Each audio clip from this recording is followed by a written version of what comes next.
الحمد لله رب العالمين والصلاة والسلام على سيدنا وعظيمنا وحبيب قلوبنا وشفيع نفوسنا أبي القاسم محمد اللهم صل على محمد وآل محمد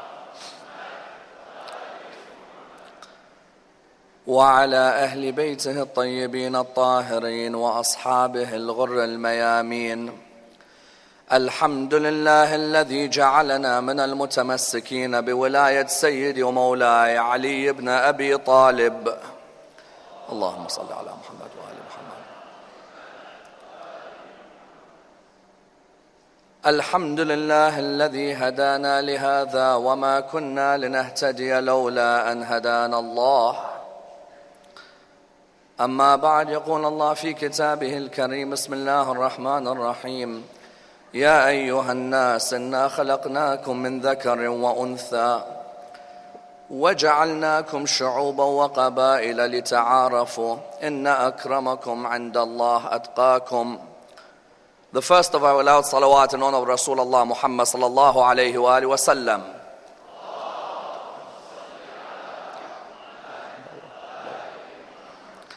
The second in honor of Amir al-Mu'mineen Ali ibn Abi Talib. اللهم صل على محمد وآل محمد. The third with your loudest voices in honor of the Imam of our time, Imam Sahib al-Asr wal-Zaman. اللهم صل على محمد وآل محمد.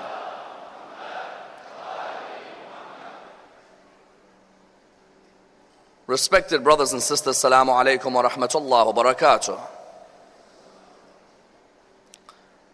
Amongst the recent pieces of news to have had a major effect on the Muslim world was the news of the victory in the Miss USA contest of Rima Faqih.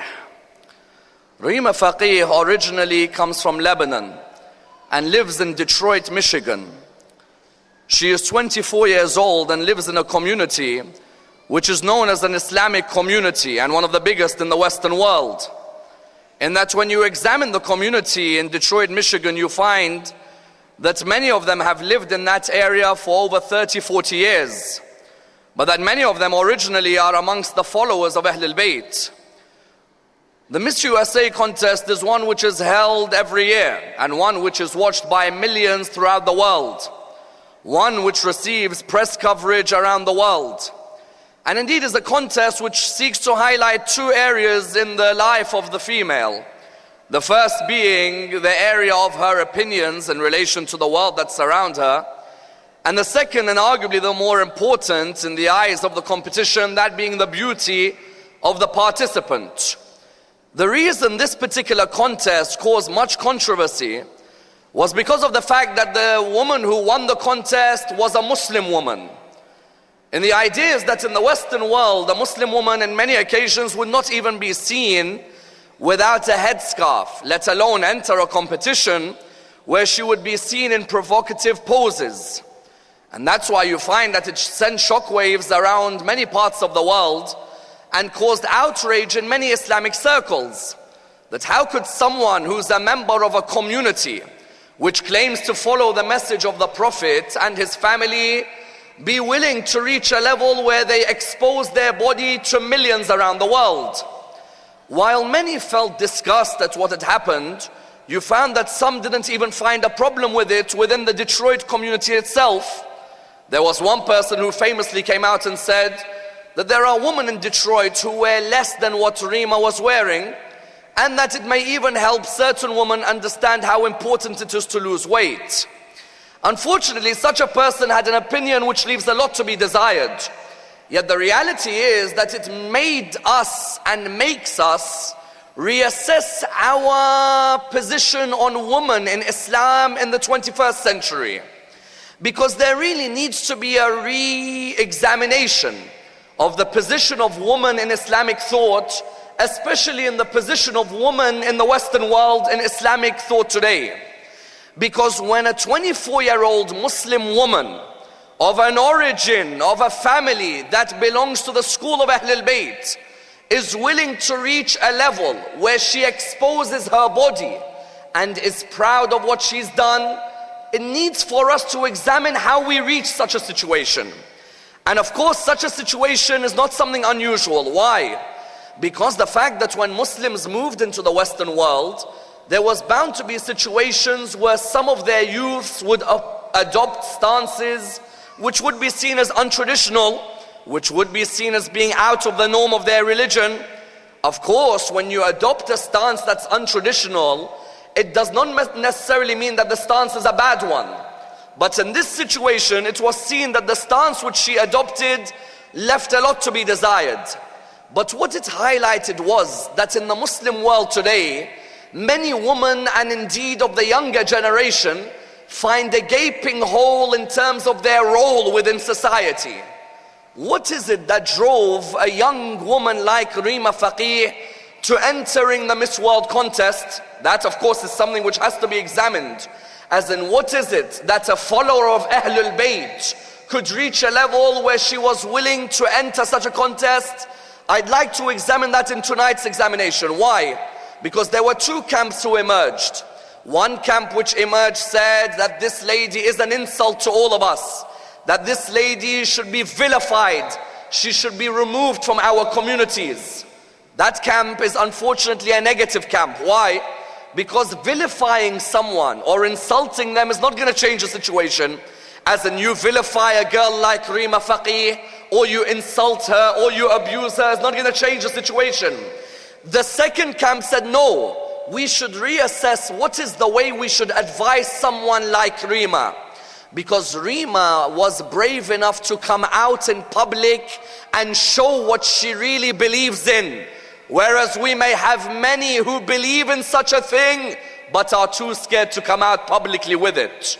What do I mean by that? I mean, if you go into the cyber world today, you may actually find there are many more Rima Faqihs, but that they are too scared to come out with their real feelings.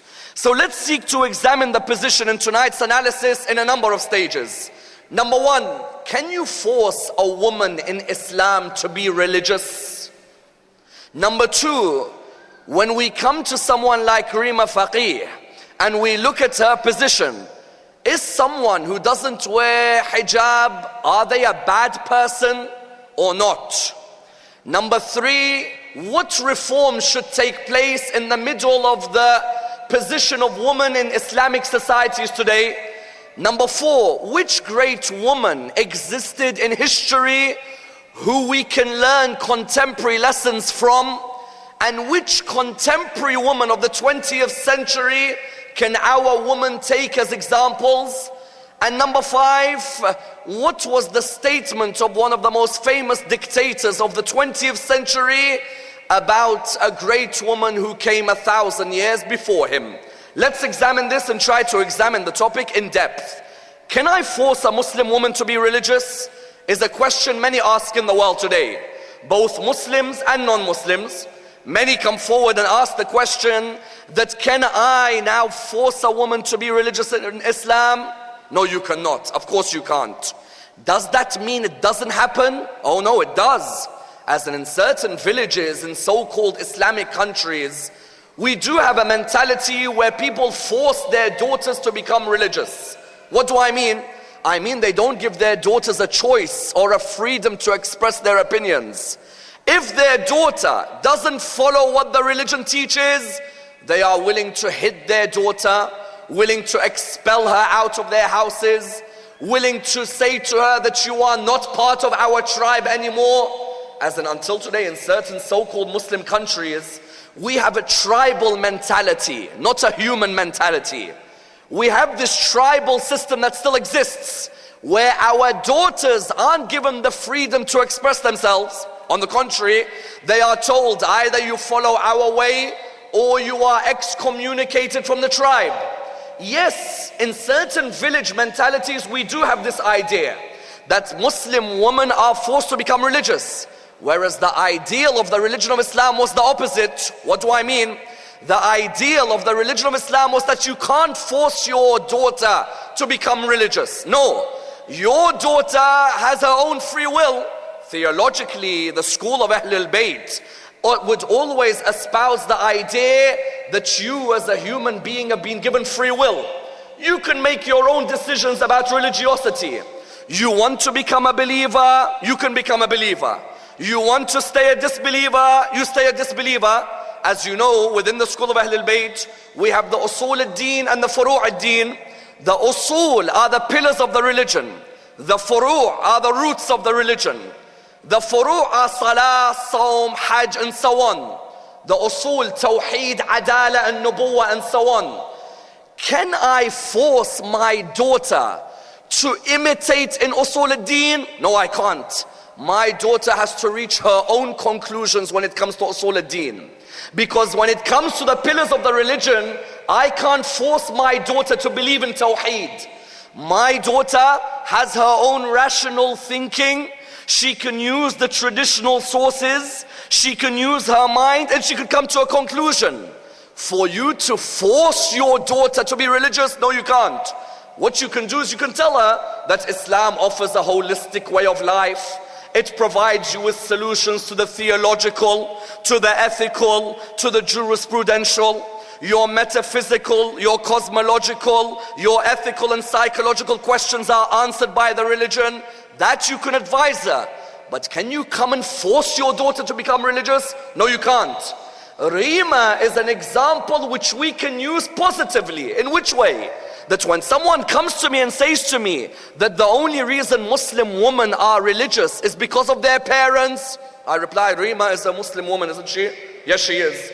Is she religious according to your stereotype? Well, no. She made her own decision that she wants to live this lifestyle. Likewise, our daughters can make their own decision how to live their life. I remember when Rasulullah came to Medina, you found that some of the children of the original pagans of Medina had become Christians and Jews. When these parents of these children came to become Muslims, they came to Rasulullah. They said to him, Ya Rasulullah, can we ask you a question? He said, go ahead. They said, Ya Rasulullah, when we were pagans, our children became Christians and Jews. Now that we've become Muslims, can we force our children to become Muslims? Rasulullah replied with the verse in the Quran, Bismillah ar-Rahman ar-Rahim, La ikraha fid din. There is no compulsion in religion. Your child has chosen a particular way. You can't force them. And the Quran would come forward and say, فَمَنْ شَاءَ فَلْيَكْفُرْ وَمَنْ شَاءَ فَلْيُؤْمِنْ. Whoever wants to believe, they can believe. Whoever wants to disbelieve, they can disbelieve. The Quran was coming forward. Why would the Quran say this? The Quran was coming forward to say this, that you as a human being, you can either believe or disbelieve. No one can come and force you. Because there was a period in Islam where people were saying, Allah is the one who makes you religious. You say, what do you mean? They said, Allah is the one who has written. If you are going to be someone religious, it was written. If you're not going to be religious, it was written. You say, what do you mean? They say, Allah knows everything. Therefore, Allah knew how I was going to come out. We reply by saying, then there's no need for a day of judgment. You say, what do you mean? There's no need for a day of judgment if you say Allah has written everything. What I mean by that is the day of judgment, I'm meant to be rewarded for the good that I've done, and I'm meant to be punished for the bad that I've done. If Allah made me do bad, then I'll turn around and say, why are you putting me in hell when you made me do bad? And if I'm going to heaven, I can turn around to him and say, you put me in heaven, but I didn't do anything good. The point was in Islam from the outset, every human being has been given their free will. You want to be religious, it's up to you. هل أتى على الإنسان حين من الدهر لم يكن شيئا مذكورا إن خلقنا الإنسان من نطفة أمشاج نبتليه فجعلناه سميعا بصيرا إنا هديناه السبيل إما شاكرا وإما كفورا. Mankind, you can either be grateful or ungrateful. That's why some of the greatest personalities in this religion, if it was a case of forcing their woman to be religious, then their daughters or their wives would not have come out as bad as they did. I tell you, we had some great personalities in their religion, in this religion. But their wives, for example, were an absolute terror for them in their lives. Does that mean that they could force their wife to become religious? No. Nabi Nuh alayhi salam, when Allah says in the Quran, ضَرَبَ اللَّهُ مَثَلًا لِلَّذِينَ كَفَرُوا إِمْرَأَةَ نُوحٍ. Prophet Nuh was a prophet or no? Of course he was. His wife came out as a believer or disbeliever? His wife was one of his biggest enemies. For someone to come and tell me that we force in Islam Muslim women to become religious, no. This wife of a prophet, you can't get a higher position in society than the wife of a prophet. But this wife of Prophet Nuh, instead of helping him, was one of his enemies. She was amongst those who would plot against him. She was amongst those who would not want to join him. At the end, Allah said what? ضَرَبَ اللَّهُ مَثَلًا لِلَّذِينَ كَفَرُوا امْرَأَةَ نُوحٍ. She's a woman, but Prophet of Allah can't force her. لَسْتَ عَلَيْهِمْ بِمُسَيْطِرٍ. You can't come and compel a woman to become religious. It's up to her. For goodness sake, Imam al-Hassan alayhi salam, his wife poisoned him. Imam al-Hassan could have turned around and said, I forced my wife to be religious. No, everyone has their own free will. You want to follow the path which the religion gives, you can follow that path. You don't want to follow the path, you don't have to.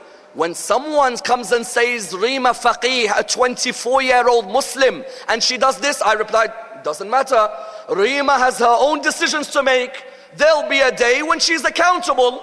For you to come and be surprised? No, don't be surprised. Our religion says those who want to be religious, they've got the free will to be religious. Those who don't want to be religious, it's up to them. They can choose the way that they choose. Someone turned around and said, but this Rima Faqih, she doesn't wear hijab. That means she's not good. Does that mean that every girl who doesn't wear hijab isn't good in Islam?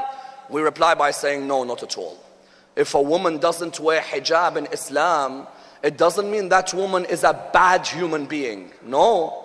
The problem sometimes has to be examined in a different way. What do I mean? I mean that in our communities today, we have become narrow-minded. The moment we see someone of our woman who doesn't wear the hijab, we turn around and say, look how bad a person they are. No, you're using the wrong terminology. When you look at a person who's not wearing hijab, let's say Rima now, we accept it. She used her free will. Someone came and said she doesn't wear hijab, she's a bad person. No, that's not the right conclusion. When someone doesn't wear hijab, there could be a number of reasons. The first reason a woman may not wear hijab in Islam, maybe because of people like me and people like me in my job. What do I mean? I mean, sometimes it's not the woman that's bad, it's the preacher who's explaining in the wrong way. Because sometimes you've got people who sit on the minbar, all the women who don't wear hijab are going to hell. So who are you going to change talking like that to people? As in, when you talk like that, where are we? Are we sitting down in a place where you want to burn the human or you want to give mercy to the human? When you talk from the minbar of Al Muhammad and you sit down and you say, on the day of judgment your hair will be burning, and there'll be molten lead coming through your hair, and I don't know, God knows, coming out of where. When you speak like that, that woman in the 21st century is going to turn around to you and say, look, I don't mean to be rude to you, but could you explain it in a different way? As in, I as a human being don't like to be told that I will be hanging from my hair and I'll be burning in the bottom of hell. Someone says, but Sayyid Ammar, this is written in our ahadith. Of course, if it's written in our ahadith, then without a doubt, we respect what's in the ahadith.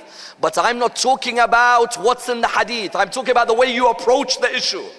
You want to sit down like an evangelical preacher who wants to send the world to hell, nobody's going to come towards the religion. When you find the first reason why we have some people who don't wear hijab, who may end up one day adopting the Miss USA contest like this girl did, it could be because of years of majalis where she heard preachers, instead of talking about what's the positive way of wearing the hijab, all they ever did was concentrate on the negative. Do you know how many we lost in the generation aged 30 to 40? Do you know in my travels around the world how many in the generation aged 30 to 40 do not come to the mosques anymore? And do you know why they didn't come to the mosques anymore? Because for years they weren't listening to a minbar of mercy. They were listening to a minbar which just wanted to destroy the people who were listening. 30 to 40-year-olds who were put off religion because of the minbar. Instead of the minbar being a minbar of mercy, it became a minbar where the speaker would look down at his crowd, not be alongside his crowd. You find the first reason someone comes out like this is because of the method we are using. The method we are using sometimes may be wrong. Then number two, there may be a second reason why someone comes out like this when they don't wear hijab. Because we are focusing on the piece of the jigsaw, but once again we're not explaining the puzzle as a whole. Dr. Ali Shariati, the famous Iranian thinker, used to say, when they asked him, why is it that there are women out there who don't wear hijab? Do you know what he replied? He said, it's not because they haven't heard a lecture on hijab. They've heard thousands. It's because they don't trust the religion as a whole makes any sense to them. If you were first to explain the structure of the religion and the fact that it's a holistic way of life, then after that you would see that the jigsaw piece, that's hijab, would be adopted straight away. What are we doing? We're focusing on the jigsaw piece, but we've forgotten the puzzle. When I see someone who doesn't wear hijab, it's not for me to come and tell them, you should wear hijab, you're wrong not to wear hijab. No. I would first come and say that holistically, do you think Islam is a way of life? They'd reply, yes, holistically I believe it's a way of life. Theologically, I believe in the God of Islam. Ethically, I believe in the akhlaq of the Prophet of Islam. But jurisprudentially, I have a doubt about whether hijab is wajib or not. When I come to that person, theologically, when they don't wear hijab, does that mean that they don't believe in the God that I believe in? No, they do. Akhlaq-wise, does that mean they don't have akhlaq? Wallah, in some cases, some of them do. But the area of law, maybe they differ with me. They may say to me, I don't believe the Quran has a verse where hijab has to be worn. At that moment, I sit them down. I say, what do you mean? They say in the Quran, it says you cover your bosom area, but there's no verse which says cover your hair. I say, do you know how to study the Quran? Because when you study the Quran, you need to have knowledge of pre-Islamic Arabian culture. The Quran, why did it say draw your veil over your bosom? Because the Quran was speaking to a group of people who in Arabian society used to already wear veils, but their neck was showing and their bosom area was showing. The Quran was addressing them by saying, now draw your veil over your bosom. Meaning you are already wearing a hijab on your hair. But if you don't cover your neck and you don't cover the chest area, then the hijab is not complete. Notice the approach. That girl who doesn't wear hijab, I don't come to and say, you're a bad person. Why? Theologically, her Allah is my Allah. Ethically, her akhlaq is my akhlaq from the Prophet and his family. But jurisprudentially, I come to her with a different understanding. Then there's a third reason why someone like Rima may not have come towards hijab. Do you know what it is? The third reason is we haven't understood the philosophy of hijab.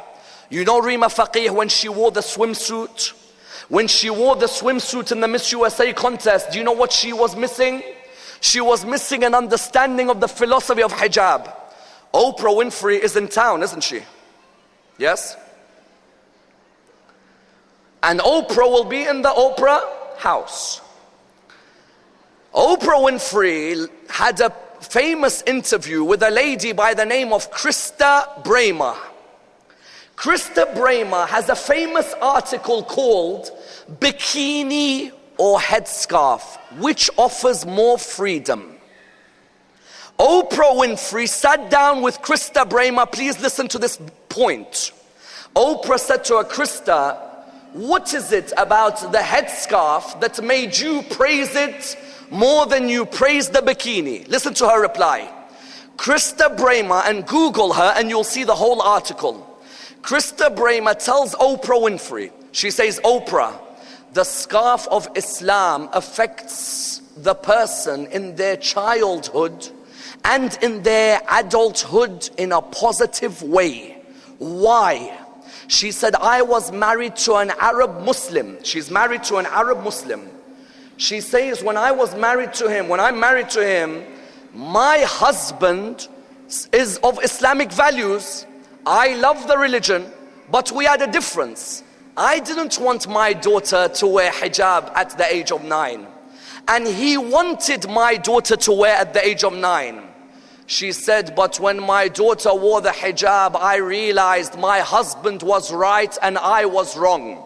Do you know why? Listen to why. She said, as a human, we have 3 skins. If you peel one skin off, there's a second. And if you peel a second, there's a third. Go and study biology, you'll see that we have 3 skins as human beings. She said, Islam's the only religion which tells you that you as a woman have 3 skins as well. Please understand what she says. She says, do you know my daughter, when she went to school, I was fearing the day she'd have to go swimming. Because my daughter is going from childhood to adolescence. It's pressure in the media today about the body of a woman. When she goes swimming at that young age, I'm thinking, how much pressures does she have that I had, that my body was changing and I have to wear this swimsuit at this age. And I've got all these young boys who are around me who may not be affected, but I'm affected by the changes in the other girls around me. Am I changing too early? Are they changing too early? Am I wearing it in the right way? Are they wearing it in the right way? She said, Oprah, I looked at my daughter and I took her away from the swimming lessons, and I felt my daughter was developing in adolescence in the way she should be, not through pressure, but through freedom. She said, because my daughter was not meant to take that much pressure at a young age in seeing her body changes. She said, Oprah, do you see anorexia? Do you see bulimia? Do you see how many girls are under pressure because of their bodies? She said, when I looked at Islam saying, let the girl be comfortable, don't expose her to the skimpy dresses you expose her at that young age. She said, I recognize Islam and appreciate this. But she said, more than this, Oprah, you know when I dropped my daughter to school? She said, yes. She said, when I dropped her, I just stopped in the car and I saw her walking in with her hijab. But a hijab, not where she's wearing tight hijab, because it defies the point. The pressure remains. Is the jeans in the right shape? Is the jumper figure hugging? The pressure is still there. When she wore a hijab that was a bit looser, she could walk into that school comfortable. The girls in her age are wondering about their body shape, whereas my daughter is wondering about her character. My daughter is developing into a woman while the girls in her age group are simply dying as young women. And then she said, the Prophet explained 3 skins. A woman's first skin is her physical hijab, and then the social hijab, then the hijab of being a visionary. She said that the Prophet said there's 3 hijabs, but Islam is focusing too much on one. That she said the same way we have 3 skins as humans, the Prophet of Islam said that there's 3 skins to the hijab. You wear your physical hijab, you need a social hijab. You have a social hijab, you need a hijab of a visionary. What's a visionary? A visionary is what we are lacking, and why Rima comes out the way she comes out. Do you know what a visionary is? A female who emerges as a powerful speaker in Western society. When you come to the reform of the female in Western society, the first reform that we need, in order that we don't have another case of Arima Faqih, is that we need more female women speakers in our communities. What do I mean by that? I mean that however many male speakers you bring to Australia, every Muharram, there are still certain issues which the male speaker cannot talk about, which the female can. But you can't have a female speaker who's generations and generations ahead of the younger woman. You need a young woman speaking to young woman. Someone who identifies with them, someone who speaks for them, someone who knows the life they are living. We find, unfortunately, every time a young woman speaker rises in our communities, you've always got the group who are ready to open their mouths. They are the group who are like, who's she to tell me about how I should be religious? Do you know how she was when she was younger? So you never heard the story of Hur bin Yazid al-Riyahi? You never heard the story of how Hur changed? Can't you change as well? Why is it that in our Western circles, whenever a woman speaker who's young wants to emerge, we always put her down? We never allow her development. In the same way I can sit on the minbar of Ahlul Bayt as someone, for the males of the community, there has to be even more than me in terms of the females coming to speak. That's number one. Number two, there has to be a reform of the majalis, of the gatherings of the elder woman in our community. What do I mean? I mean, do you know it's reached a stage where in the lectures of the elder woman in our community, it's reached a stage where the women go there to cry, not to learn. What do you go there for? You listen to the lecturer, she makes you cry. Give me a topic. Examine history, examine ethics, examine theology, examine jurisprudence. No! 45 minutes on Karbala al-Hussein. I love Imam al-Hussein. I promise I love Imam al-Hussein. But give me some substance. The elder woman in the school of Ahlul Bayt, in their majalis, in the Arabic language, in the Indo-Pak language, in the Persian language, are just tales of emotional history. Is there substance? No, there's no substance. And what's it become? Why are you going to the majlis? I'm going to see my friends. You're not going to learn? No. Everyone's going there. She's going, he's going, she's going. I have to be there. That ladies' majlis, which was founded on Fatimat al-Zahra, which was founded on Sayyida Zainab, which was founded on knowledge, which changed your life, has just become a mere social gathering for people to come and sit down and discuss their affairs. Whereas there needs to be a reform in this area, where women's majalis, which are held in the traditional languages, address the current issues. Number three, the women of the community have to have as much say in the mosques as the men of the community. What do I mean? I mean, why is it that the women in the community in many of the mosques are put in the worst area of the mosque, whereas the men are sitting right in front of the speaker in their comfort zone? The women are put downstairs, the men upstairs. The women are put in the worst places, whereas the men are put in the best. The men make all the decisions for the mosques, the women make none. In the same way the men can see the youth, the women can see the youth. There should be open voting where men and women can lead communities. Because the religion of Islam did not come as a patriarchal religion. It came to ensure that every member of the community had a say. That's why when you come to someone like Rima Faqih, if you were ever to sit with her, say to her, Rima, did you ever hear of the great woman who came before you, who you could have taken as a role model in your life? Woman who served this religion. Someone will say to me, but Sayyid Ammar, these women you're going to mention, they lived 1,000 years ago. Rima's not going to relate to any of them. No. If I can make their lessons contemporary, then Rima and all of us in this hall can relate to them. What do I mean? I have a sister, or I have a daughter, or I have a niece who comes to me and says to me, I want to be religious, but I'm too attached to the dunya and I can't leave it. I can't even see why I should be attached to the akhirah. I say to her, did you ever hear of a lady in history called Asiya, the wife of Pharaoh? Asiya's husband would not allow her to walk on the ground. He would make people carry her because he loved her that much. He even did not kill the baby Musa out of his love for Asiya. The palaces of the world were hers. I tell you, sisters, you will not find any of us in this whole hall today who will own as much of an empire as Asiya owned. She could have easily said, I'm attached to the dunya, I can't get out and think of the akhirah. But Asiya showed us very clearly that even if you're in the middle of the richest environment, sometimes this world is too short for us not to reflect about it. When she saw Musa defeat the magicians, she came forward and she said, I now believe in the Lord of Musa and Harun. Pharaoh came forward and he said to her, you're telling me that you're going to leave me as God and you're going to go towards the Lord of Musa? She said, yes. He said, Asiya, I gave you this whole world. She said, the Lord of Musa gives me the hereafter and the world. He said to her, but what's the difference between me and him? I am a God and he is a God.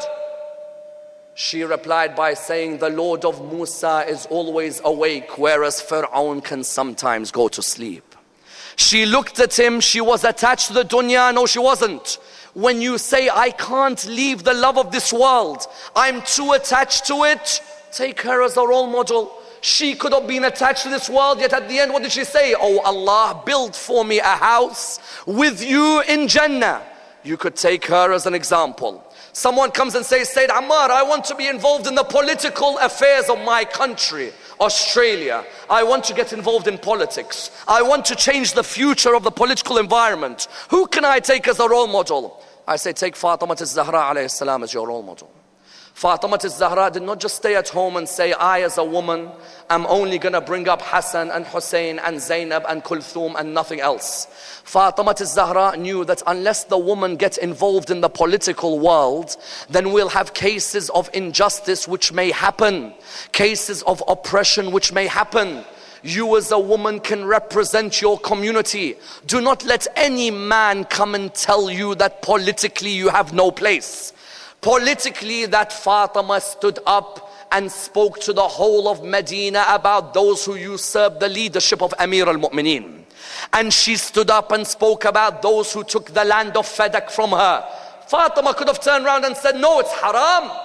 It's not part of hijab to enter politics. On the contrary, you enter to serve Islam. You enter to remove oppression. You enter and you're not compromising your values. Then there's no problem whatsoever. Fatima al-Zahra's khutbah at Fadak is a khutbah every single one of you should have read by your age. If you haven't read it, then don't cry for Fatima. There's no point. Your tears have to be matched with research, with knowledge, with implementation. Read that khutbah of Fatima, your grandmother, the lady who held your religion. Read that khutbah where she shook the whole of Medina on the political scene. Someone comes forward and says that I look at the oppression happening in the world. I want to start a group on the internet or in my community speaking out against oppression. Look at Sumayya, the mother of Ammar ibn Yasir. Sumayya, sitting down, originally hadn't been a Muslim. She saw her son Ammar become a Muslim. She heard the verse, وَإِذَا الْمَوْءُودَةُ سُئِلَتْ بِأَيِّ ذَنْبٍ قُتِلَتْ. She heard Rasulullah say, why is the female buried alive? She began to cry because her two elder sisters were buried alive as females. This Sumayya, when she joined the religion, she saw Abu Jahl oppressing Rasulullah. She spoke out against Abu Jahl. She formed a group of women who were Sahaba of Rasulullah. She formed them to speak out against Abu Jahl and Abu Sufyan and Walid ibn al-Mughira. This Sumayya, Abu Jahl was standing on top of her with a spear. When he was standing on top of her with a spear, he said to her, leave the religion of Muhammad and I will let you go. She said, I'll never leave the religion of Rasulullah. He used the spear to rip the middle of her body into pieces. Isn't Sumayya alive today? Don't we have Sumayyas? Don't we have Sumayyas who are forming groups to speak out against injustice? Then there's a fourth group of women who come. They say, Sayyid Ammar, I want to be religious, but my family isn't religious. I say to them, did you not hear the story of Jamila, the daughter of Abu Amr, who was married to Hanzala, the son of Abdullah ibn Ubay? Jamila, her father was a Christian monk. She converted to the religion of Islam knowing her father was an enemy of Rasulullah. She didn't let her father's religion affect her religion. She didn't say, my dad isn't religious, therefore I can't be religious. She said, I'm going to join the religion of Rasulullah.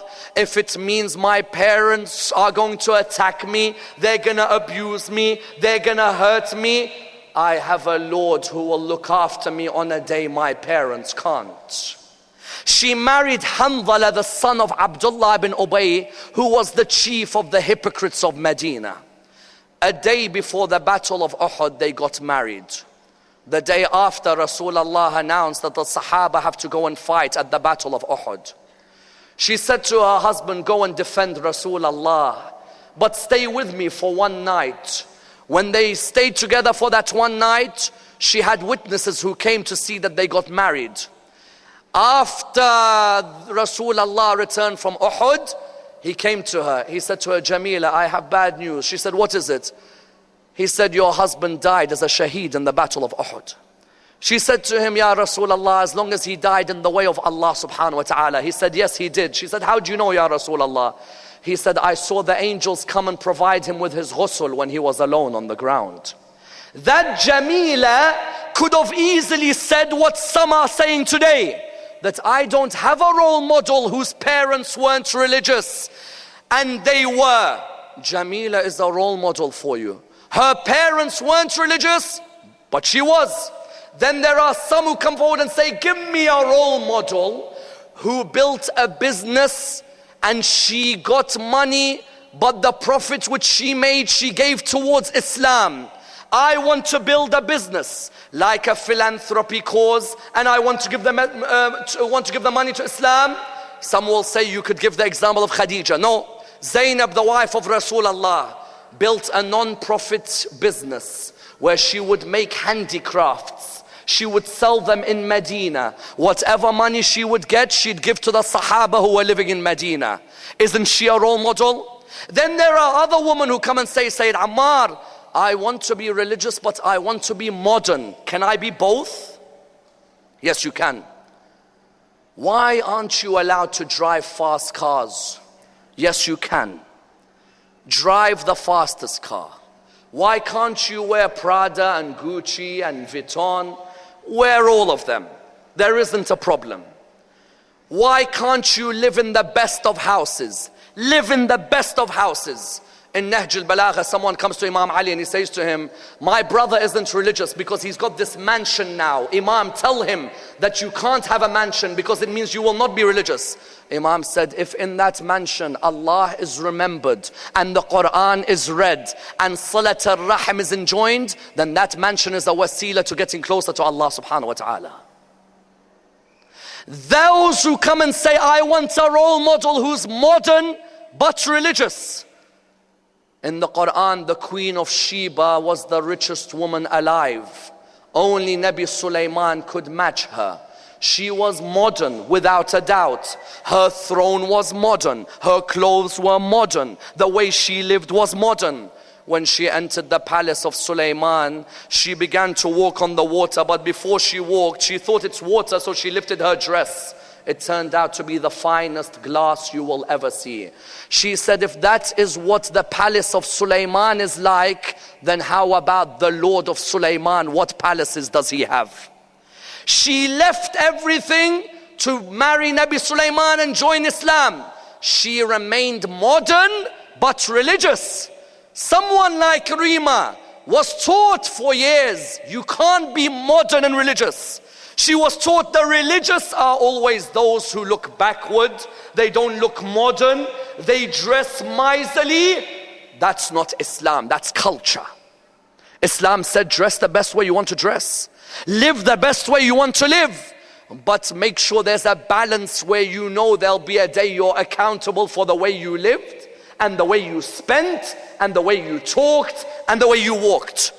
Further than this, you notice all of these examples, someone will come and say, but they were 1,000 years ago. Give me modern examples. In the 20th century, we had women who were modern great examples. Go and study their lives. Study the life of someone like Zainab al-Ghazali in Egypt. Have any of you come across Zainab al-Ghazali? Zainab al-Ghazali was an Egyptian Muslim woman who was imprisoned by Jamal Abdel Nasser and later by Anwar al-Sadat. This Zainab al-Ghazali, 3,000 to 5,000 women would attend her lectures in Egypt. She would speak out against Jamal Abdel Nasser. She would speak out calling him Pharaoh because of the way he dealt with the people. They put her in prison.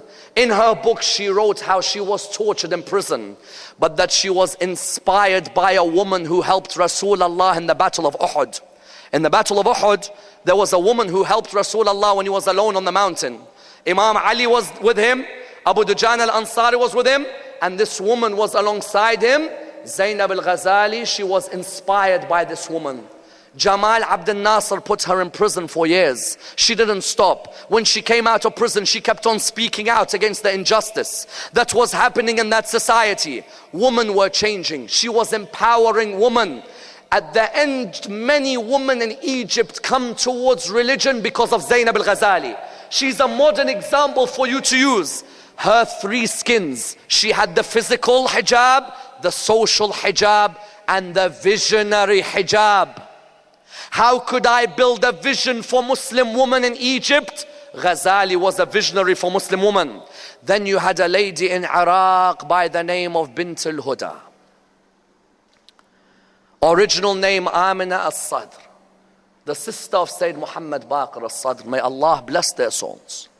Do you know this?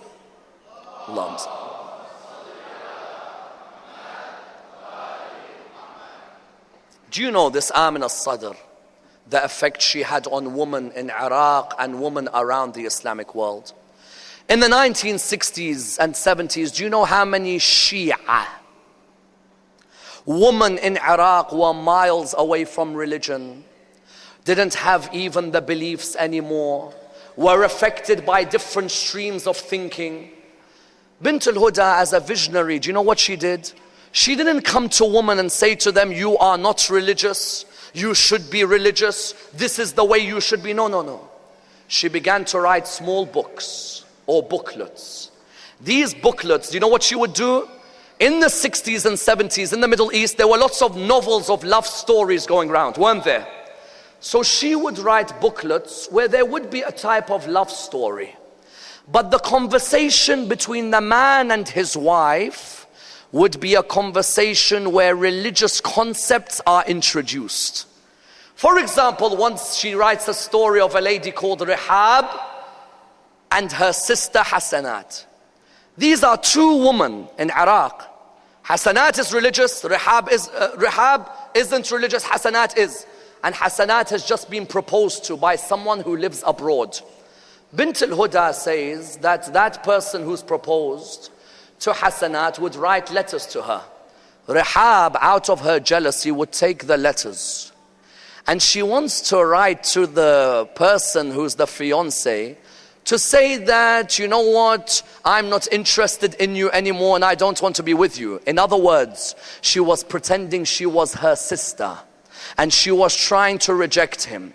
And she was saying to him that there's no way you're religious. You live abroad, I live in Iraq, you can't be. Bint al-Huda would say, but then he would write back saying why he's religious. And why going abroad made him religious. Why it helped him become religious. She then would reply by saying, do you really believe in God? He'd reply by giving her the cosmological argument, the teleological argument, all the philosophical arguments about why God exists. She then says to him, do you really believe I should wear hijab? He'd send her the verses through letter of why hijab is good for her. She would then write, I want to ask for forgiveness that I've been rude. He would give her the ahadith of Ahl al-Bayt about how you can be forgiven. Do you know how many women in Iraq changed? Do you know how many of these novels changed? Bint al-Huda didn't just give lectures and preached. She was a visionary. She used the third skin, the skin of how to build a community and build a nation, that after you die, people remember you 30 years later, like I'm remembering her tonight. And you know when Saddam took her and her brother, Saddam, as you know, when he took the brother, he took from us a genius. And he took from us a man who we will find will be very hard to replace. He took from us a man who he killed at the age of 46. A marja of Al Muhammad. But he took his sister as well, because he knew the sister would have an effect. Sayyid Muhammad Baqir al-Sadr's grave, you will find it in Najaf today, it's still there. His sister has no grave, because they burnt her body in the acid. And when Saddam was asked, why did you kill her?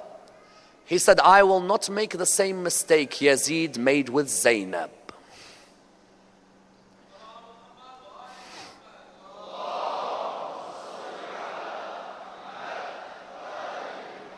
I will not make the same mistake Yazid made with Zainab. Yazid let Zainab live, she destroyed him. If I let Bint al-Huda live, she'll destroy me. Look at the effect Bint al-Huda had, that it's as if Zainab was still alive through Bint al-Huda. And truly, Zainab was still alive in the lives of many. Because when it came to the ladies of the 10th of Muharram, each one of them gave children away. al-Banin gave her sons away. Layla gave away Ali al-Akbar. Rabab gave away Ali al-Asghar. You had, for example, other ladies who gave their sons away, but like Sayyida Zainab, she gave absolutely everything that she had towards the message of Aba Abdullah al-Hussein. When one of the ulama saw Imam al-Hujjah in his dream, when he saw him, he said to him, "O Imam, which of the events of the 10th of Muharram hurt you the most?" He said to him, "Was it when Ali al-Akbar was killed?" He said to him, "No." He said to him, "Was it when the 6-month-old baby's neck was pierced?" He said to him, "No." He said to him, "Was it when Aba Abdullah was beheaded?" He said to him, "No." He said to him, "Was it when Abu Fadl's hands were cut?" He said, "No." He said, "Then, O Imam al-Hujjah, what is it of the 10th of Muharram that hurt you the most?" He said, "If you had seen the way my auntie Zainab was running from one tent to the other, that hurts me more than anything else of the events of the 10th of Muharram." That lady Zainab on the 10th of Muharram, amongst the sacrifices that she made was her 2 beloved boys that she gave away. One was called Aun and the other was called Muhammad. One was 11 years of age, the other was 9. You ask the mothers, are you willing to sacrifice your young boys? Are you willing to give them away for the religion? Look at how Sayyida Zainab gave away Aun and Muhammad. That on the night of the 10th of Muharram, she came towards Aun and Muhammad and she sat with them. She said to them, "I hope that you are as valiant as the other sons who are going to be given away tomorrow. And I hope that you are going to be giving yourself away and helping your uncle Imam al-Hussein." They said to her, "Oh, our dear mother, do not worry. From one side of us, our grandfather is Imam Ali ibn Abi Talib. And from the other side, our grandfather is Ja'far al-Tayyar."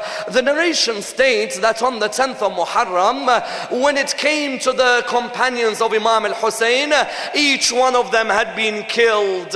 Now it was the time of Bani Hashim to come forward. She looked at her sons. They went towards Imam al-Hussein. They said to him, "Oh, my uncle Aba Abdullah, allow us to go out and fight and defend the message of the religion of Islam." Imam al-Hussein looked at them. He said to them, "Oh, my beloved nephews, you are too young to go out and fight.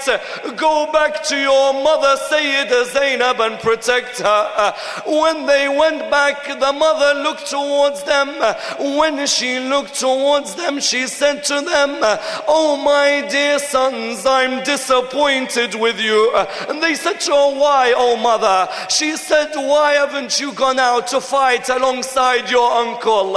And they said to her, "Oh, my dear mother, when we went towards our uncle Aba Abdullah, he said to us, 'You are too young to come out and fight.'" When she heard this, she went towards Aba Abdullah. She sat by him. She said to him, "Ya Aba Abdullah, don't you remember in the battle of Siffin when our brother Abu Fadl al-Abbas came out on the battle? Don't you remember the smile of my father Ali ibn Abi Talib when he saw Abu Fadl al-Abbas as a young man come out?" He said to her, "Yes, I do." She said to him, "Aba Abdullah, then let my 2 flowers on the earth come out on the battlefield. Oh, Aba Abdullah, do not let me meet my mother Fatima al-Zahra without having offered my children towards her way." He began to cry when he heard his mother's name. He then called Aun and Muhammad. These 2 young boys came out on the battlefield. Brothers and sisters, imagine Imagine these two young boys coming out alone. Umar ibn Sa'ad ordered his soldiers to go and attack them. Every time they would attack the opposition, they would turn around towards their uncle Abu Fadl al-Abbas, because he was the one who had trained them to be swordsmen. They would turn around and they would call out, Assalamu alayka ya Abu Fadl al-Abbas, Assalamu alayka ya Aba Abdullah. Umar ibn Sa'ad was noticing that one-on-one combat could not kill these young boys. So he called out to his soldiers, do not go in one-on-one combat. Surround them. Do you not know they are the grandsons of Ali ibn Abi Talib? All of a sudden the soldiers began to surround the two of them. One of the soldiers came towards Muhammad to strike him. Aoun got in his way. He said to the soldier, I do not allow you to strike my brother when he's on the ground. That soldier killed Aoun at that moment. Then he struck Muhammad. When he struck Muhammad, Muhammad called out, Assalamu alayka ya Aba Abdullah. Imam al-Hussein came running out. When he came near Muhammad's body, he sat by him. He listened to him, he talked to him. Listen to what Muhammad said. Oh my uncle, I hope that you are proud of me and my brother in the way that we have defended you. But oh my uncle, take back one message to my mother. He said to him, what is it? He said, take back the message, oh my uncle, that I never went to drink from the water because I knew that she was thirsty. Imam al-Hussein went back to Sayyidah Zainab. When he went back to her, the narration states that he entered the tent. When he entered, he said to her, he said, may Allah reward you over the death of your sons. Sayyidah Zainab, when she heard this, she didn't cry. No, she didn't. She just went into sujood. She said, oh Allah, accept this sacrifice from us.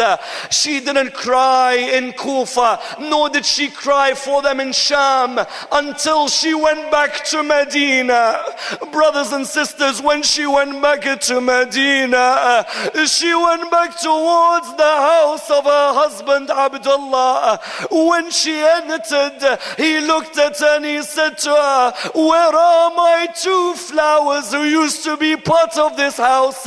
But she still wouldn't cry. She remained strong until she entered the bedroom where they used to sleep. When she entered the bedroom, she saw two empty mattresses on the ground. That's when she began to cry. Oh my dear children, I didn't cry because Abu Abdullah had no one to cry for him. Oh my two children, I would have cried for you, but I had to be strong for Abu Abdullah. Oh my two children, I cry now when I see your mattresses, but I don't see your beautiful bodies lying on them.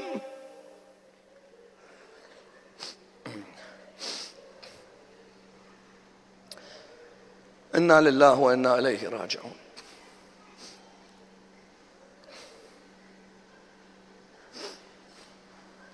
Raise your hands, brothers and sisters. We pray to Allah subhanahu wa ta'ala to raise us with Muhammad and Al Muhammad, to allow us to be amongst the companions of Imam Sahib al-Asr wal-Zaman, to allow us to protect the message of Sayyidah Zainab and of Bint al-Huda, the sister of Sayyid Muhammad Baqir al-Sadr. May Allah bless their souls. We pray to Allah subhanahu wa ta'ala with the Surah Al-Fatiha, but before it, the loudest of your salawat.